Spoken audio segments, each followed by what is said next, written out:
भी हो।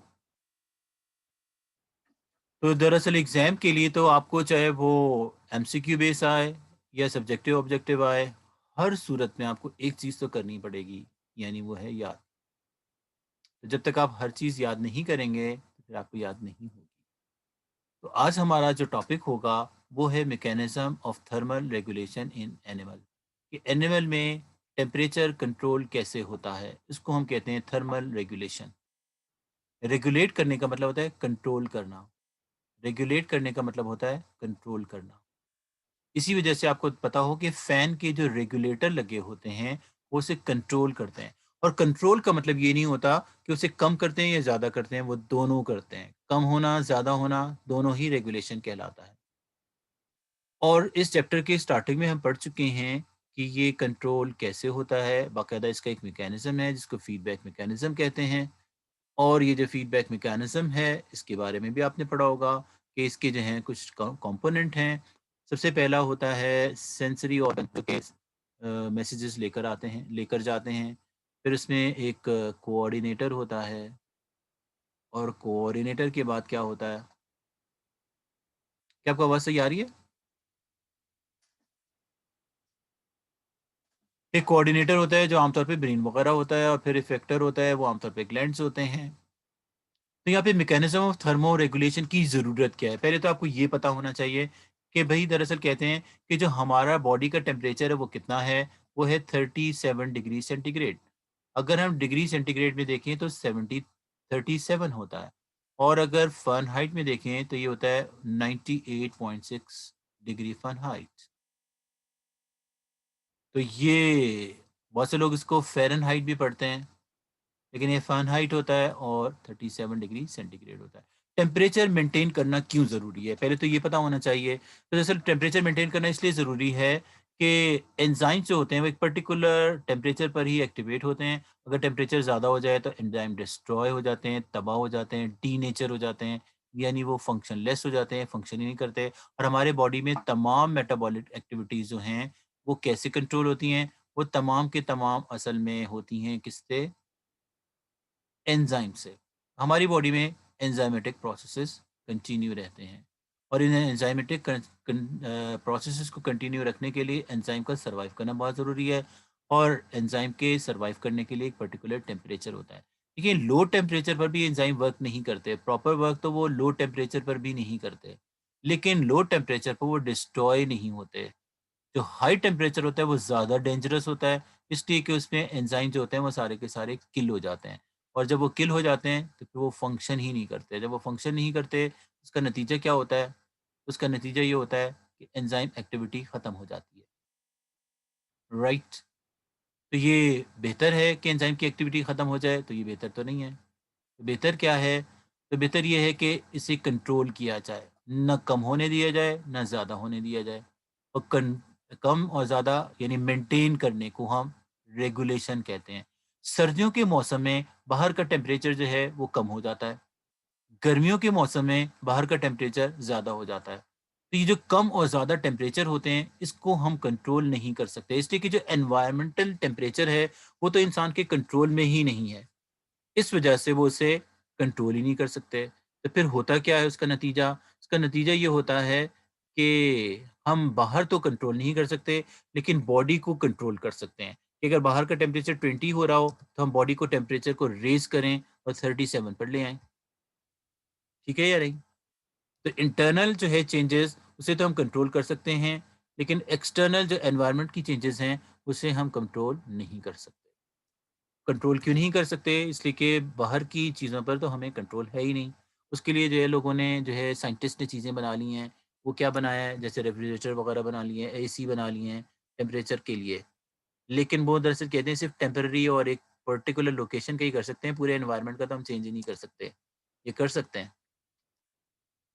तो इस वजह से इंटरनल टेम्परेचर को कंट्रोल किया जाता है और इसके लिए हम एक मैकेनिज़्म इस्तेमाल करते हैं। ये गर्मी जो है, गर्मियाँ हो जाती हैं, तो गर्मियों में क्या होता है? तो गर्मियों में जो है, उसमें भी ऐसा ही होता है कि गर्मियाँ जब ज़्यादा हो जाती हैं, तो ज़्यादा टेम्परेचर हाई होने की वजह से प्रॉब्लम ये हो जाती है कि शायद क्या हो जाए?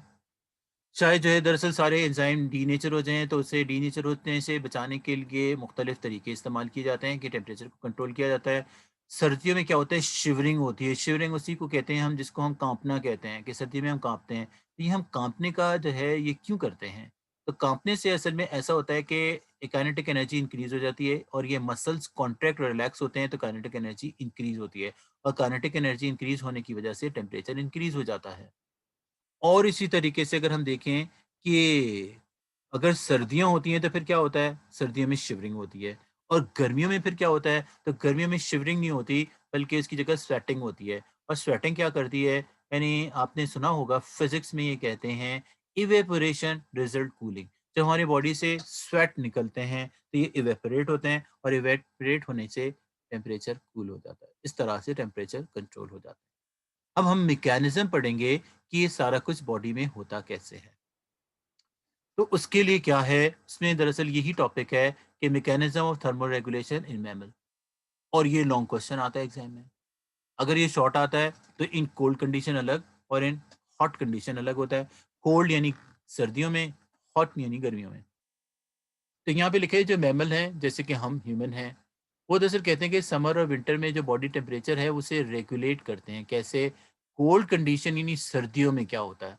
तो दरअसल कहते हैं कि जो एक मैकेनिज़्म काम करता है वो फिज़ियोलॉजिकल कंट्रोल होता है, जिसमें शिवरिंग और नॉन शिवरिंग तरीका आता है। शिवरिंग यानी काँपने का काम और नॉन शिवरिंग का मतलब है काँपे बगैर ऐसा काम। और दूसरा होता है बिहेवियर से भी हम कंट्रोल करते हैं। मुख्तलिफ बिहेवियर से, जिस तरीके से आपको पता है अगर सर्दी ज़्यादा हो जाती है तो उस जगह जाते हैं जहाँ पे धूप आ रही होती है। या इसी तरीके से डिफरेंट एनिमल जो होते हैं वो बास्किंग वगैरह करते हैं। ये बास्किंग क्या चीज़ होती है? बास्किंग का मतलब होता है तापना। कहते हैं जैसे धूप को तापना।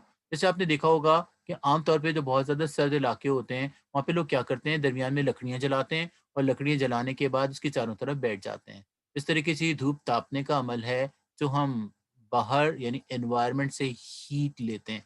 अंदर से जनरेट नहीं करते, बाहर से लेते हैं। इस तरीके से इंसान क्या करते हैं, इंसान जो होते हैं वो भी अपनी लोकेशन चेंज करते हैं और इसके अलावा एक्स्ट्रा क्लोथिंग भी इस्तेमाल करते हैं, यानी एक्स्ट्रा कपड़े पहन लेते हैं, स्वेटर पहन लेते हैं, शॉल पहन लेते हैं।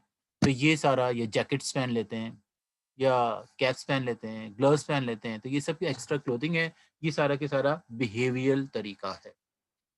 तो इसके अंदर जो है कंट्रोल करने का एक फिजियोलॉजिकल है। फिजियोलॉजिकल का मतलब होता है कोई ना कोई सिस्टम, रेगुलेटरी सिस्टम काम करेगा। उसको हम फिजियोलॉजिकल मैकेनिज्म हीट कंजर्वेशन की है। देखिए, या तो हीट जनरेट की जाती है या फिर हीट को कंजर्व किया जाता है। कंजर्व का मतलब होता है हीट जो है वो बचाई जाती है। तो हीट जो बचाने के तरीके हैं वो नॉन शिवरिंग तरीके हैं।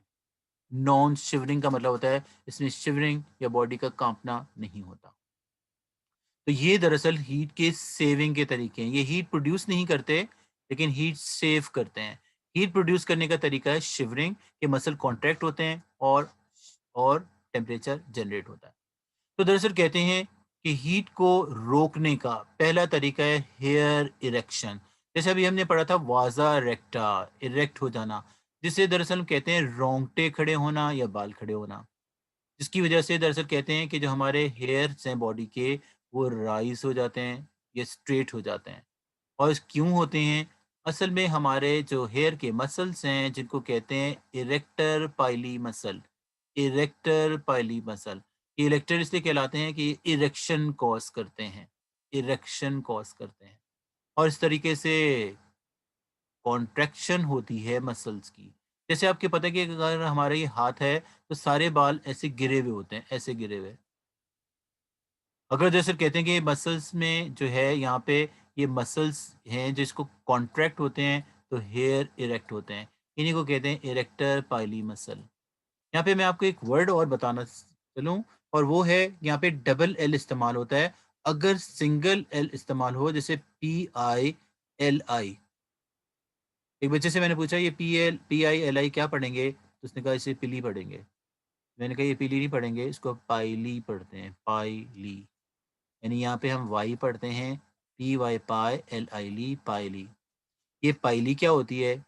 अगर सिंगल एल से लिखा जाए तो इसका कुछ और मतलब है, और अगर डबल एल से लिखा जाए तो कुछ और मतलब है।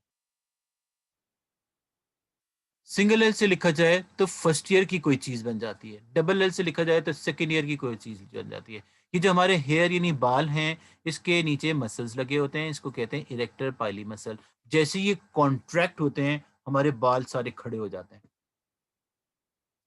तो ये दरअसल कहते हैं बाल खड़े होने से क्या होता है? बाल खड़े होने से ये होता है कि जैसे ये अगर सपोज़ मेरे हाथ की स्किन है, अगर ये मेरे हाथ की स्किन है, तो अगर बाल नीचे होंगे तो फिर क्या होगा? एयर यूँ आएगी और यूँ चली जाएगी। और आपको पता है, जो एयर हमारे बॉडी के साथ होती है, वो थोड़ी-सी गर्म हो जाती है। किसकी वजह से? हमारे बॉडी टेम्परेचर की वजह से। लेकिन अगर वो हवा चली जाए, तो अपने साथ हीट ले जाती है। तो हम ये चाहते हैं कि इस एयर को रोकें। बिल्कुल ऐसे ही जैसे ट्रैफ़िक का जो सार्जेंट होता है, वो ट्रैफ़िक को रोक लेता है अपने एक हाथ के इशारे से। ऐसे अगर यहाँ पे बाल खड़े हो जाएँगे, ऐसे खड़े हो जाएँगे, तो क्या एयर चली जाएगी? तो एयर नहीं जाएगी। एयर रुक जाएगी। उससे क्या फ़ायदा होगा कि यहाँ पे जो एयर रुकी हुई एयर है, ये हमारी बॉडी की वजह से इसका टेम्परेचर इंक्रीज़ हो जाएगा और जो इंक्रीज़ हुई हुई जो एयर है, वो आगे नहीं जाएगी, रुक जाएगी। इसी तरीके से एनिमल में भी होता है, जैसे आपने बियर देखो बियर, उसके बाल ऐसे खड़े हो जाते हैं। उससे दरअसल एयर अंदर ट्रैप भी हो जाती है और एयर अंदर ट्रैप होने से क्या होता है, बालों के दरमियान हवा चली जाती है और वो हवा चली जाने से क्या होता है, उसका ये नतीजा होता है कि उन्हें सर्दी नहीं लगती। वो कैसे? इसलिए कि एयर जो है वो इंसुलेटर होती है, वो हीट को कंडक्ट नहीं होने देती। तो उसका नतीजा क्या होता है, बाल ऐसे फूले रहते हैं तो जो बाहर कोल्ड एयर है वो अंदर नहीं जाती और अंदर की जो वार्म एयर है वो बाहर नहीं आती। इस वजह से दोनों एयर रुक जाती हैं। शायद आपको पता है कि स्वेटर भी ऐसा ही करता है। क्या स्वेटर हमें हीट देते हैं? आपके ख़्याल में स्वेटर क्या हीट देते हैं या गर्मी देते हैं या नहीं?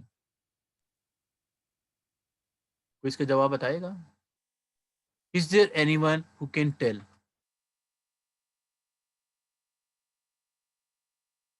जी,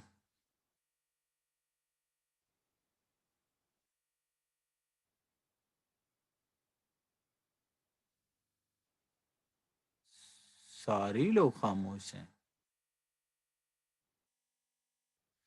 सर उसमें भी यही मैकेनिज्म यूज हो रहा होगा ना, क्या? हवा एयर को ट्रैप करने के लिए का कोई मैकेनिज्म जी नहीं, जिसकी वजह दरअसल कहते हैं कि ये जो हमारी बॉडी है, इसकी हीट बाहर नहीं जाती और बाहर की जो कोल्ड एयर है वो अंदर नहीं जाती। स्वेटर जो है वो इंसुलेटर का काम करता है, बाहर की ठंडी हवा अंदर नहीं जाती और अंदर की गर्म हवा बाहर नहीं आती। हमारी बॉडी ही की हीट बाहर नहीं आती और अंदर ठंडक नहीं जाती, सिर्फ ये होता है।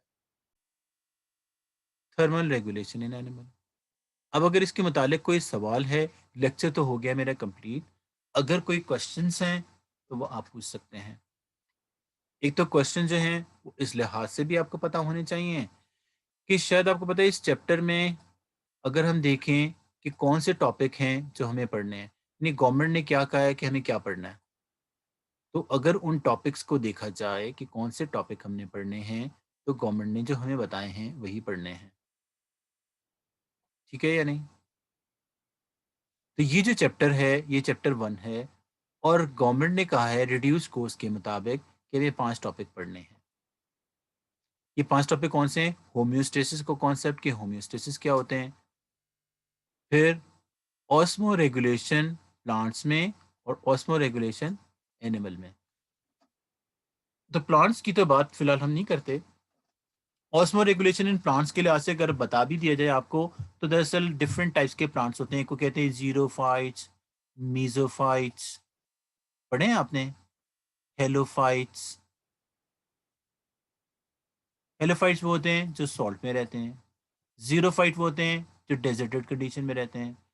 मेसोफाइट वो होते हैं जो मॉडरेट वाटर में रहते हैं। सही है या नहीं? एनिमल्स जो हैं, उसमें हमने फिश के बारे में और बैक्टीरिया के मुतालिक सॉरी, फिश के मुतालिक पढ़ा है, ऑस्मोरेगुलेशन का, या फिर हमने अमीबा का पढ़ा है। एक्सक्रीशन इन मैन यानी किडनी का काम जो हमने पढ़ा। और इस तरीके से थर्मोरेगुलेशन यानी टेम्परेचर कंट्रोल। और यहाँ पे ज़ूलॉजी में सिर्फ मैन का है, बाकी प्लांट्स में भी तरीके हैं। तो प्लांट्स के जो हैं वो तो आप बॉटनी में पढ़ेंगे, ज़ूलॉजी में हम मैमल्स के मुतालिक हमने पढ़ लिया आज। अगर आपको याद हो कि जो है वो थर्मोजेनेसिस होती है शिवरिंग नॉन शिवरिंग तरीके से, या इसी तरीके से हीट लॉस होते हैं गर्मियों के मौसम में। इस तरीके से टेम्परेचर दोबारा से कंट्रोल हो जाता है। हमारे बॉडी का जो कंट्रोलिंग सेंटर है वो कौन-सा है? तो ब्रेन का एक पार्ट है जो ये सारा कुछ कंट्रोल करता है, उसका नाम हाइपोथैलेमस है। सही है या नहीं? तो हमारा जो नेक्स्ट लेक्चर है वो दरअसल होगा परसों, जैसे कि कल तो है संडे। वैसे तो आज कल भी छुट्टी थी 25 दिसंबर की, लेकिन हमने क्लास रखी थी।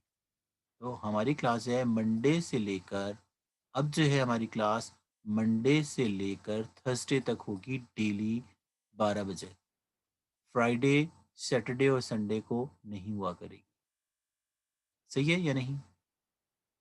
मंडे टू थर्सडे, यानी मंडे को, ट्यूसडे को, वेंसडे को, थर्सडे को। ये होगी डेली क्लास 12 नून पर। सही है या नहीं? इसलिए कि बहुत सारे स्टूडेंट ने ये कहा कि 12 बजे से 1 बजे तक फ्राइडे को क्लास होती है, तो उनकी नमाज मिस हो जाती है। इस वजह से फ्राइडे को नहीं रखें। हमने फ्राइडे, सैटरडे और संडे तीनों दिन की क्लास रखी। आप उस तीनों दिन रेस्ट करें। Rest is the best policy for you. ठीक है या नहीं? क्या आप लोगों को आवाज़ आ रही है? आई होप कि आप लोग मेरी बात यस सुन सर। रहे होंगे। यस अगर अब सर। आपने कोई सवाल पूछना है तो सवाल पूछ सकते हैं। You are welcome to ask any question.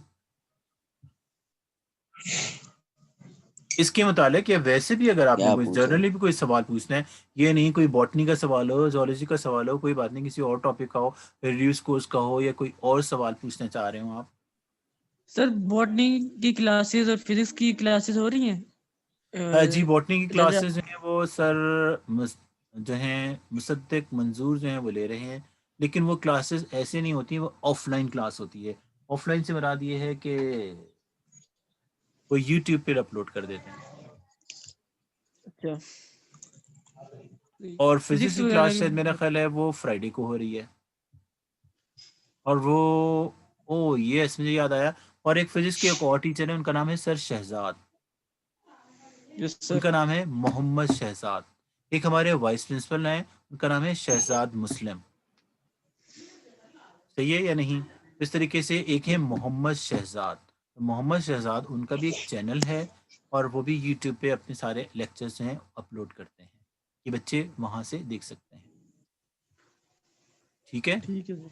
वैसे मेरे भी लेक्चर जो हैं वो अपलोड होंगे, लेकिन मैं ये चाह रहा था कि बच्चों की लाइव क्लास होनी चाहिए, ताकि उन्हें कोई सवाल चीज़ पूछनी हो, समझना हो, तो वो उस वक़्त पूछ सकते हैं, जैसे अभी भी आप पूछ सकते हैं। सर लाइव सही है ज्यादा।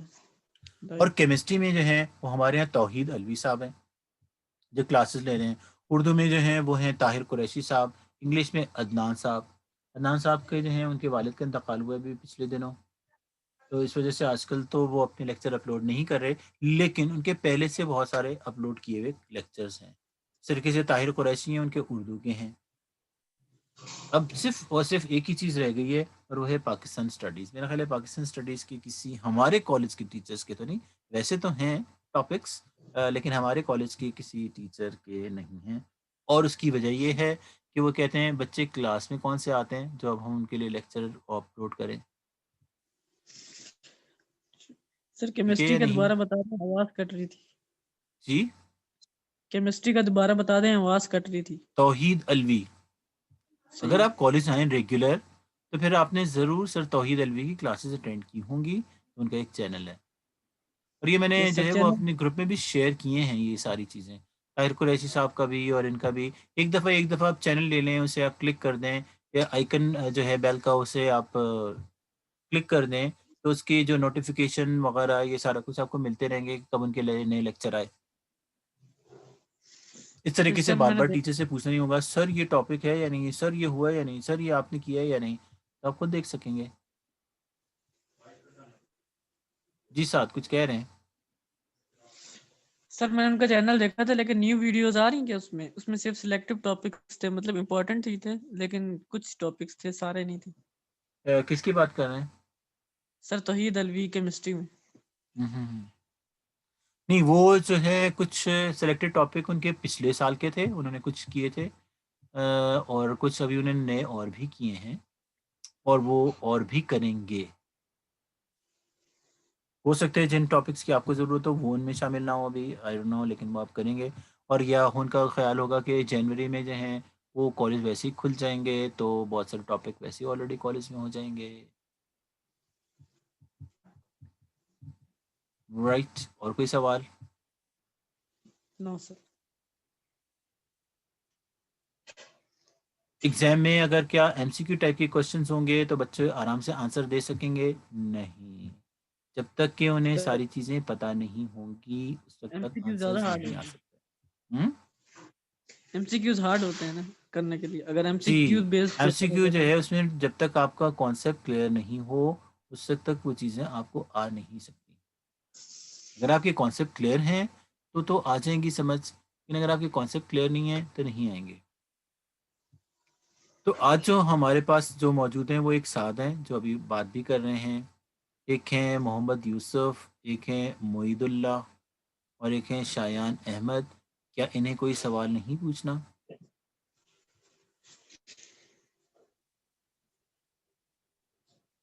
सर ये पूछना था कि एमसीक्यूज का अभी फैसला नहीं हुआ। जी नहीं, 4th को है वो एक इजलास होगा मिनिस्टर्स का। उसमें जो भी डिसीजन होगा वो आपको भी पता चल जाएगा, मुझे भी। हो सकता है वो मज़ीद रिव्यू करें कि भई इसको रिव्यू किया जाएगा, फिर देखा जाएगा कि बोर्ड किस तरह से अरेंजमेंट कर सकती है। लेकिन मैं आपको एक बात बता दूँ कि अगर एमसीक्यूज़ आएँगे तो आपके फ़ेवर में नहीं है। फ़ेवर यस में इस सर, ये लिहाज़ से बात। नहीं है कि 90 मिनट्स में 100 क्वेश्चन्स करने हैं। 90 मिनट्स का मतलब होता है डेढ़ घंटा। डेढ़ घंटे में 100 एमसीक्यू करने हैं। अगर 100 एमसीक्यू करने हैं तो एक एमसीक्यू का आपके पास 1 मिनट भी टाइम नहीं है। और चंद एमसीक्यू ऐसे होते हैं जो 4-4 5-5 स्लाइड के होते हैं। उन्हें आप पढ़ें तो उसमें टाइम वैसे ही लग जाता है। फिर सोचें कि भई सही आंसर कौन-सा होगा, ये होगा, ये होगा। और इस टाइप की चीज़ें जब फिज़िक्स में आती हैं और उसके न्यूमेरिकल आते हैं, तो उर्दू में एक मुहावरा बहुत मशहूर है, उसे कहते हैं 14 तबक रोशन होना। सुना है यस कभी सर। आपने ये मुहावरा? यस सर, सुना है। इस तरीके से उससे 14 तबक रोशन हो जाते हैं। ये समझ ही नहीं आता कि भई ये कैसे होगा? इसलिए कि उसके लिए अलग से प्रैक्टिसेज़ होती हैं। अलग से प्रैक्टिसेज़ का मतलब होता है कि कैसे, कि ये क्वेश्चन होगा, इसका ये आंसर होगा, ये क्वेश्चन होगा, ये आंसर होगा, ये फ़ॉर्मूला पुट करेंगे। तो इसके लिए अलग से प्रैक्टिस है, जो बच्चे करते ही नहीं हैं। क्योंकि वो प्रैक्टिस नहीं करते, उनको पता ही नहीं होता ये क्या होगा, क्या नहीं होगा। फिर एप्टीट्यूड टेस्ट की तैयारी हो जाएगी ना, अगर इस तरह हो जाए पेपर। हाँ, एप्टीट्यूड टेस्ट की तैयारी हो जाएगी, लेकिन एप्टीट्यूड टेस्ट और भी ज़्यादा मुश्किल होता है। और यस वो सर। इसलिए कि हमारे यहाँ जैसे ज़ूलॉजी और बॉटनी है, बायोलॉजी के साथ तो ऐसा बहुत ही है कि अभी जो कुछ ज़ूलॉजी में है वो बॉटनी में नहीं आता, और जो बॉटनी में होता है वो ज़ूलॉजी में नहीं आता। लेकिन एप्टीट्यूड टेस्ट में जो बायोलॉजी का सेक्शन एक साथ होता है, कोई ज़ूलॉजी बॉटनी अलग-अलग नहीं होता। वो चीज़ जो ज़ूलॉजी, आधी बॉटनी से रिलेटेड है, आधी फर्स्ट ईयर से है, वो भी आएगी एक क्वेश्चन बन के। यानी कॉन्सेप्ट चेक करना होता है आपको, आपको फर्स्ट ईयर भी आती है, सेकंड ईयर भी आती है, नहीं आती है, ऐसा क्वेश्चन बनाया जाए। और उसमें ऐसे बहुत से क्वेश्चंस होते हैं। जिस तरीके से अगर आप देखें, जो ये चैप्टर 1 है, इसमें दरअसल मेरी जो एमसीक्यू की बुक है उसमें इतने सारे क्वेश्चंस हैं, 285 क्वेश्चंस हैं। और जबकि हमारे पास जो एक्सरसाइज है इसकी, उसमें 10 क्वेश्चन है। तो अच्छी खासी प्रैक्टिस जो है उससे हो जाती है। और आपको पता है कि सिर्फ़ आपको ये प्रैक्टिस से फ़ायदा क्या होता है? जैसे एक बच्चे ने पूछा कि भई मैं एमसीक्यू कर लूँगा तो प्रैक्टिस से फ़ायदा क्या होगा? तुम्हें जल्दी-जल्दी क्वेश्चन पढ़ने की आदत पड़ जाएगी। उससे क्या होगा? तुम क्वेश्चन को पढ़ोगे, तुम्हें पता चल जाएगा, ओह! इसका ये आंसर होगा। बजाए ये कि आप पहले ये सोचें, ये क्या है? चीज़ों को थिंक ओवर करें, इसमें टाइम ज़ाया करें, खट से आप आंसर पे पहुँच जाएँगे। ओह! इसका तो ये आंसर है। ये होती है प्रैक्टिस। जैसे आपने मैथ्स के मुतालिक भी सुना हो शायद, कि कुछ लोग होते हैं जैसे मैथ्स में आपने वो सवाल पूछा कि भई ये मल्टीप्लाई करें, इसमें डिवाइड करें, मैंने कहा ये आंसर ही आ गया। भाई कैसे आ गया? ये क्या है? ये मेंटल मैथ्स की जो लोग प्रैक्टिस कर लेते हैं उनको ये आते हैं, और जो नहीं करते उनको नहीं आते। ज़्यादातर नहीं करते। क्यों नहीं करते ये पता नहीं। बायोलॉजी में भी जो है, फिर इसके लिए जब रेगुलर हमारी क्लास होगी कॉलेज में, तो आपको सिखाया जाएगा एक स्किपिंग मेथड होता है, कि स्किपिंग और स्किमिंग। स्किपिंग क्या चीज होती है? बहुत सारी चीजों को स्किप किया जाता है। कभी आपने अखबार पढ़ा है? न्यूज़ पढ़नी हो आपको, उसके लिए कोई तरीक़ेकार इस्तेमाल होता है या नहीं? जी शायान, कुछ कह रहे हैं? सर मैं ये कह रहा था, आप टीचर हैं, आप जो फरमा रहे हैं सही फरमा रहे होंगे, लेकिन सर मुझे ये लगता है कि एमसीक्यूज थोड़ा इजी होंगे। देखिए, ये तो एमसीक्यू बनाने वाले टीचर पर हैं। जैसे मैंने आपको एक मुहावरा सुनाया था, 14 तबक रोशन होना। कुछ टीचर ऐसे बनाने वाले हैं कि इससे वाकई हो जाएंगे, कुछ के तो बहुत ही ईजी होते हैं, इसलिए कि उनको प्रैक्टिस नहीं होती। आम तौर पे वो टीचर जो एप्टीट्यूड टेस्ट पढ़ाते हैं वो बहुत मुश्किल एमसीक्यूज बनाते हैं। और आमतौर पे बहुत सारे टीचर्स जो होते हैं वो एप्टीट्यूड टेस्ट पढ़ाते ही नहीं हैं। तो वो पढ़ाते नहीं हैं तो वो बहुत सारे क्वेश्चंस को इंक्लूड ही नहीं करते। ये तो डिपेंड करता है कि वो पेपर बनाएगा कौन। जो वो बनाएंगे तो पता चलेगा।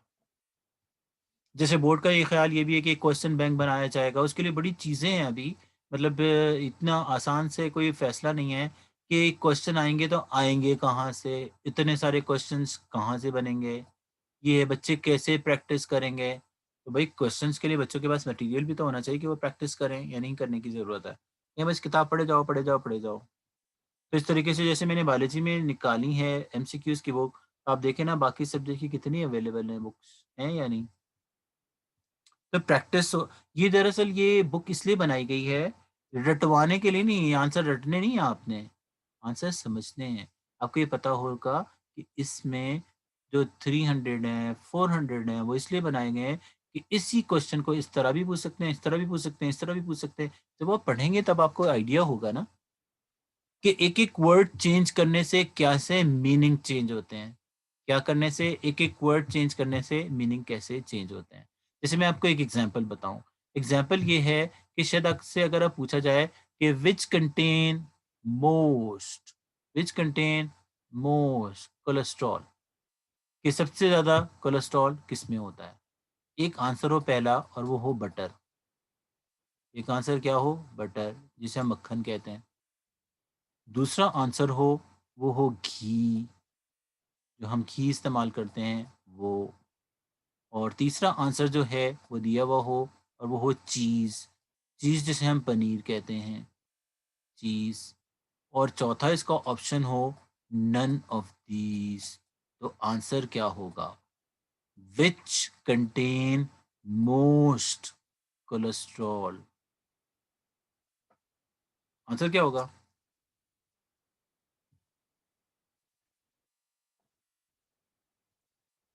क्या सर मक्खन आप हो जाग सकता। रहे हैं? क्या आप जाग रहे हैं? सर बटर हो सकता है, बटर। बटर हो सकता है, आपके ख्याल में बटर हो सकता है। इसका आंसर है नन ऑफ दी।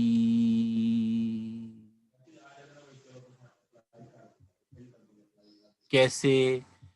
इनमें से किसी में कोलेस्ट्रॉल नहीं होता। कोलेस्ट्रॉल किसी चीज़ में नहीं होता। कोलेस्ट्रॉल लिवर बनाता है, लिवर। Liver forms cholesterol. पहले से किसी चीज़ में कोलेस्ट्रॉल नहीं होता, पहली बात। इस सवाल को चेंज किया जाए। पहले मैंने कहा था which contain most of cholesterol. अब ये है कि which forms most of the cholesterol. Which forms most of the cholesterol, यानी सबसे ज़्यादा कोलेस्ट्रॉल कौन बनाएगा, किसमें होता है। पहले मैंने ये सवाल पूछा था, किसी में नहीं होता। सबसे ज़्यादा बनता किससे है? ये सारा कुछ है जब ये घी है या बटर है या चीज़ है, जब हमारे लिवर में जाता है तब लिवर कोलेस्ट्रॉल बनाता है उसका। इसलिए कि ये सारे लिपिड्स हैं और कोलेस्ट्रॉल भी लिपिड है। ये वो लिपिड होता है जो हमारे ब्लड वेसल्स में या ब्लड में होता है, इसलिए उसका हमने नाम कोलेस्ट्रॉल रखा हुआ है। और वैसे उसका नाम कोलेस्ट्रॉल इसलिए रखा हुआ है कि फर्स्ट ईयर में अगर आपने चैप्टर 2 पढ़ा हो तो आपने ये बात पढ़ी होगी कि कोलेस्ट्रॉल में एस्टेरॉल, जिसमें जो है वो एक यूनिट होता है एस्टेरॉल यूनिट, इसको हम कोलेस्ट्रॉल कहते हैं। कोल वैसे दरअसल गॉल ब्लैडर को कहते हैं, इसलिए कि कोलेस्ट्रॉल गॉल ब्लैडर में जाकर स्टोर होता है। अब इसका आंसर क्या होगा? अब ये कि फॉर्म कौन करेगा सबसे ज़्यादा। मैंने पूछा कोलेस्ट्रॉल कौन फॉर्म करेगा? जी, अब क्या आंसर होगा? शायन चले गए थे एंड ही री एंटर्ड, क्या हुआ पता नहीं।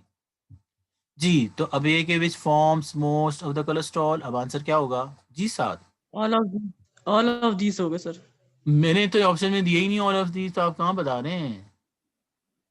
सेम ऑप्शन, वर्ड का ऑप्शन सेम है। चेंज।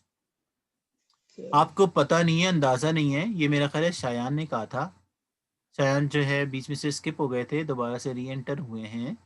तो शायान का ये ख्याल था कि शायद, मेरा ख्याल सही नहीं है, कि ये आसानी होगी या नहीं होगी।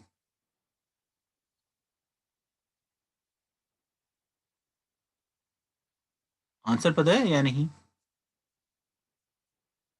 अगर शायान ने देर से ज्वाइन किया है तो मेरा सिर्फ एक छोटा सा सिंपल सा क्वेश्चन था, और वो क्वेश्चन ये है कि which forms most of the cholesterol, और आंसर है बटर, बटर, बटर, घी, चीज, एंड नन ऑफ दीज। क्या शायन को मेरी आवाज़ आ रही है? तो शायद वो जवाब अगर उन्हें आता हो वो बता सकते हैं। सर सवाल एक बार दोबारा रिपीट करना। ये देखिए यहाँ पे लिखा है, मैंने लिखा हुआ है forms most of the cholesterol. Cholesterol सबसे ज्यादा कौन फॉर्म करेगा? Most of the cholesterol is form by butter, ghee, cheese, none of these. Sir घी से। आंसर है चीज, जिसे कहते हैं पनीर। इस वजह से जो कि हार्ट के पेशेंट होते हैं उन्हें कहते हैं सबसे ज्यादा कोलेस्ट्रॉल दो चीजों में, नंबर वन चीज and number two is brain. किसमें? टू इज ब्रेन, ब्रेन मगज, जिसे हम मगज कहते हैं। ये हमारा ब्रेन की बात नहीं है, जो हम बहुत से लोग जो कहते हैं निहारी खाते हैं, ब्रेन निहारी, नली निहारी, फ्राइड निहारी। कहते हैं आप नली निहारी खाएं, फ्राइड निहारी खाएं, सिंपल निहारी खाएं। जो ब्रेन वाली निहारी होगी, जिसे हम कहते हैं मगज निहारी, वो होती है सबसे ज्यादा कोलेस्ट्रॉल वाली। या इसी तरीके से एक जो है वो एक और डिश भी होती है, इसको कटाकट कहते हैं। कटाकट में जो है वो लिवर इस्तेमाल होता है, हार्ट यूज होता है, ब्रेन भी यूज करते हैं लोग, ब्रेन यानी मगज भी डालते हैं। तो अगर वो कटाकट में ब्रेन डाल रहे हैं तो वो बड़े खतरनाक है, इसलिए कि ये बहुत कोलेस्ट्रॉल बनाएगी और ये ब्लड वेसल में जाके जमाएगा, और फिर उसके बाद हार्ट अटैक और इस तरह से दूसरी कंडीशंस डेवलप होंगी। ठीक है या नहीं? तो इस तरह से जो है वो बच्चों के नमाज का वक्त भी हो रहा होगा, या हो सकता है कुछ में जो है वो आम दिनों में तो 1:30 बजे होती है, और वैसे शायद जुम्मे की जल्दी भी हो जाती है। Any other question? Sir corona की जो ये न्यू फॉर्म आई है ये क्या है? कोरोना की न्यू फॉर्म क्या है? अभी तो लोगों साइंटिस्ट को खुद इतना अच्छी तरह समझ में नहीं आया। अभी इसके बारे में कुछ चीज़ें या कुछ रिसर्चेस हो रही हैं, तो जैसी वो होंगी तो फिर पता चलेगा। ओके। एक चीज़ तो इसमें सिंपल है, ये कि वो कोरोना यानी कोविड की एक टाइप है, और कोविड असल में फ्लू की एक टाइप है। जो कुछ फ्लू में होता है वही कुछ इसमें होता है, यानी बेसिकली फ्लू तो है इसमें। ठीक है या नहीं? सर और दूसरी बात ये भी अपनी जगह है कि ये खुद से बनाया गया है, ये ऑलरेडी था, तो ये बात है कि ये खुद से बनाया गया है। सर ये बहुत इतनी सारी जल्दी चीज़ें ये प्रूफ कर। जीन में जी, म्यूटेशन इतनी जल्दी कैसे करता है? बाकी माइक्रो ऑर्गेनिज्म भी करते हैं क्या इतनी जल्दी? इतनी जल्दी यानी? सर ये पिछले साल आया था और इसने 1-2 बार म्यूटेशन की है जीन के अंदर। बाकी जो दवाइयां हम खा रहे हैं बैक्टीरिया के खिलाफ, या उन बैक्टीरियाज ने म्यूटेशन नहीं की, क्योंकि जो दवाइयां हम खा रहे हैं तो वो उनके ऊपर तो एक्ट बैक्टीरिया कर क्यों नहीं लेते करते? हैं। करते हैं। आपको पता है कि कोई भी दवाई जो होती है ना, जो एंटीबायोटिक होती है, वो डॉक्टर कहते हैं 7 दिन खाएं या 10 दिन खाएं, बस फिर बंद कर दें, फिर उसके बाद चेंज करेंगे, इसलिए कि बैक्टीरिया रेजिस्टेंट हो जाते हैं। रेजिस्टेंस सर जो होती है ना, वो हर की अलग अलग होती है। शायद आपको पता हो कि सिगरेट पीने से कैंसर होता है, यस सर। लेकिन कैंसर कब होगा? वो हर एक की रेजिस्टेंस अलग अलग होती है। रेजिस्टेंस अलग अलग का मतलब ये होता है कि जैसे कहते हैं कि एक कमरा है, उसमें 10 लोग बैठे हुए हैं, उन 10 में 10 मच्छर हम रिलीज करें, हर मच्छर मलेरिया का मच्छर, और हर मच्छर एक एक आदमी को काटेगा। इस तरह काटेगा कि प्लाज्मोडियम उनकी बॉडी में एंटर हो जाएंगे। कितनों को मलेरिया होगा? 10 अलग अलग मच्छर 10 अलग अलग लोगों को काट रहे हैं, और वो 10 अलग अलग मच्छर में प्लाज्मोडियम मौजूद है, यानी वो मलेरिया के मच्छर हैं, और वो काटते हैं, और काटने के बाद प्लाज्मोडियम की बॉडी में चले जाते हैं। अब बताएं कितने लोगों को मलेरिया होगा?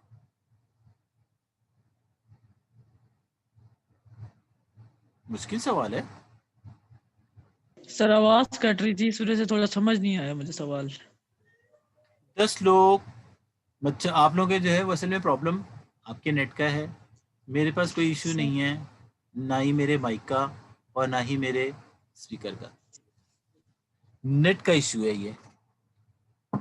तो मेरा ये सवाल था कि अगर एक कमरे में 10 लोग बैठे हैं, 10 लोगों को जो है वो मलेरिया के मच्छर काटें, इस तरीके से काटें कि मलेरिया के जो प्लाज्मोडियम में वो एंटर हो जाए, कितने लोगों को मलेरिया होगा? अब बताएं। अब समझ आया? सर जिनका इम्यून सिस्टम बेहतर होगा उनको नहीं होगा, और जिनका लो होगा वो उनको हो जाएगा। उन 10 में से सिर्फ एक को मलेरिया होगा, इसलिए कि बाकी में WBC एक्टिव होंगे, और जिसकी WBT एक्टिव होंगे वो उसको मार देंगे, और एक जो होता है वो सेंसिटिव होता है, उसको मलेरिया हो जाता है। इसी तरीके से मैं कैंसर की बात कर रहा था कि सिगरेट पीने से कैंसर होता है। Smoking causes cancer. इस तरीके से दुनिया का एक शख्स है, आपको पता है, उसने रिकॉर्ड बनाया है कि 500 सिगरेट वो एक साथ पीता है। 500, इतना बड़ा बंडल बना के, जो किसी के मुंह में भी नहीं आए। आम जो लोग होते हैं ना, उनके तो मुंह में 500 का ऐसा पैकेट आएगा ही नहीं, इसलिए कि उनका मुंह इतना छोटा है कि कितनी आएंगे, 10 12 15 20, बस, इससे ज्यादा नहीं। वो 500 एक साथ पीता है।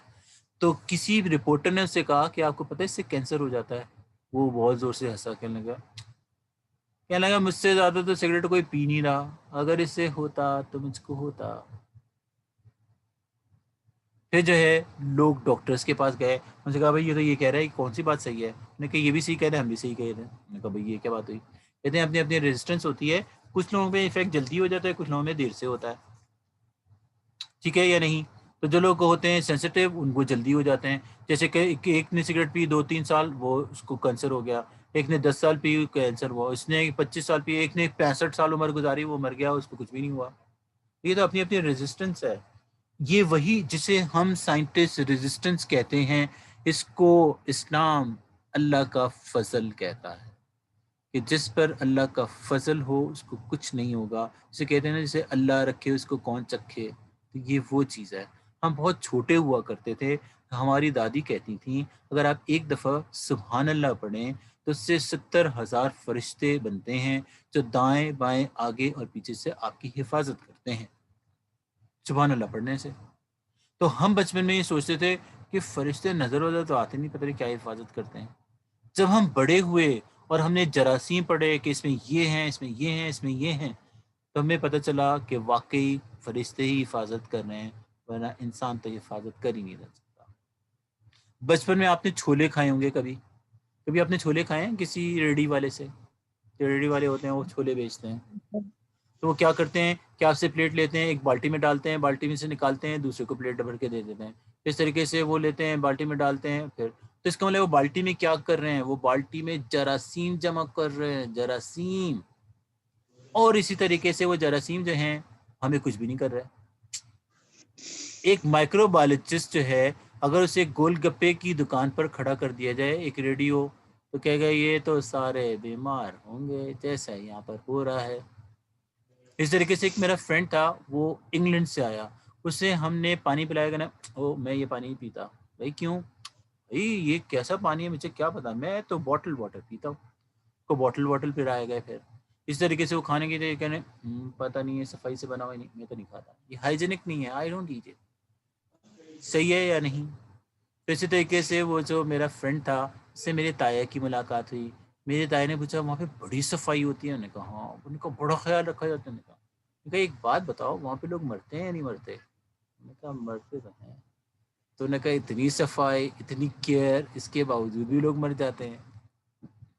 तो ये क्या सफाई रख रहे हो तुम।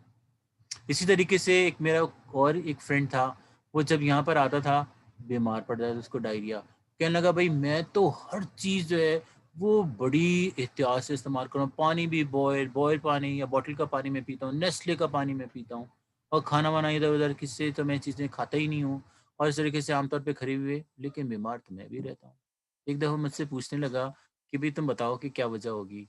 मैंने उससे सवाल पूछा, मैंने ये पूछा कि तुम्हें कबाब वगैरह जो है या बारबेक्यूज़ हैं, ये खाने का शौक है? कहना हाँ, ये तो बहुत है। मैं तो मतलब आते ही हूँ पाकिस्तान में, यही सारी सबसे अच्छी चीज़, जैसे कि वहाँ पे अंग्रेज़ होते हैं, वो तो बड़े फीके-फीके खाने पकाते हैं, कौन खाएगा उनको?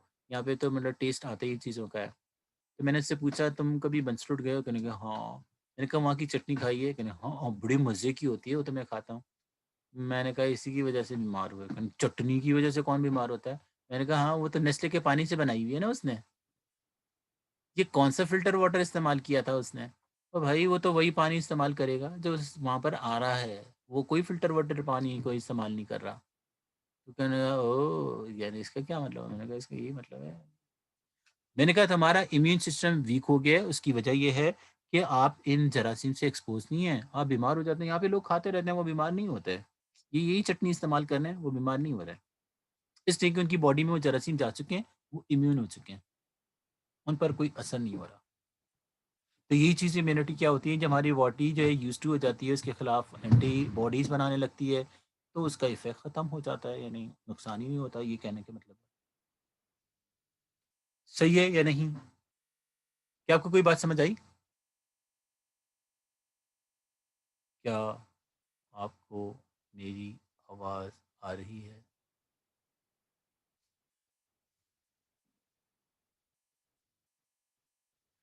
Yes sir. 1:15 पर होती है तो आप जा सकते हैं ना, आप अगर आपकी नमाज़ होती है। ये तो वैसे ही जो लेक्चर है वो ख़त्म हो चुका है। ये सिर्फ़ और सिर्फ़ सवालात अगर किसी ने पूछ लें, तो वो हो सकता है, वरना you can go for your prayer. ठीक है या नहीं? और किसी ने कोई सवाल पूछना है या सवाल ख़त्म हो गए हैं, तो इसका मतलब है अगर सवाल ख़त्म हो गए हैं, तो मैं भी आपसे इजाज़त चाहता हूँ। फिर हमारी मुलाकात होगी on Monday at same time 12। Sir ये वाला चैप्टर खत्म हो गया, चैप्टर 1 जो है? वो नहीं सर, इसका फिर से एक टॉपिक रह गया है, और वो है किडनी के प्रॉब्लम्स। किडनी प्रॉब्लम या किडनी की प्रॉब्लम। सर परमिशन किडनी कौन प्रॉब्लम। नहीं ले पाया? किस चीज़ की परमिशन?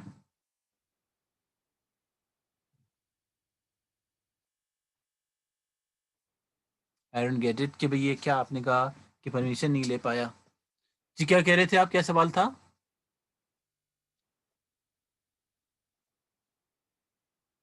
सर जी, चैप्टर के बारे में पूछा था, आपने कहा कि लास्ट टॉपिक रहता है अभी ना, किडनी जी लास्ट प्रॉब्लम्स टॉपिक के रहता बारे है और इंशाल्लाह मंडे को हो जाएगा।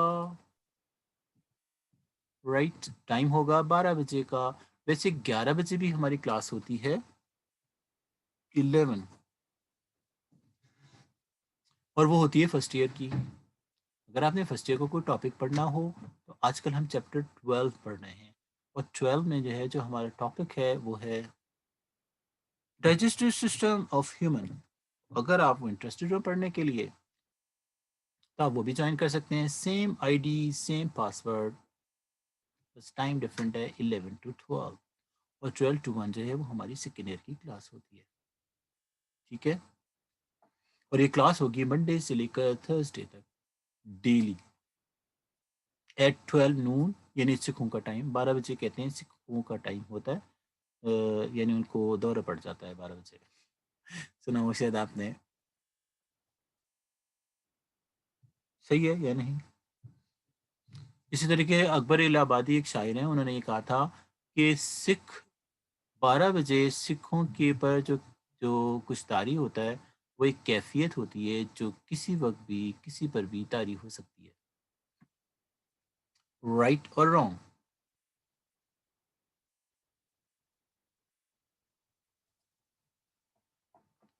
राइट और रॉन्ग?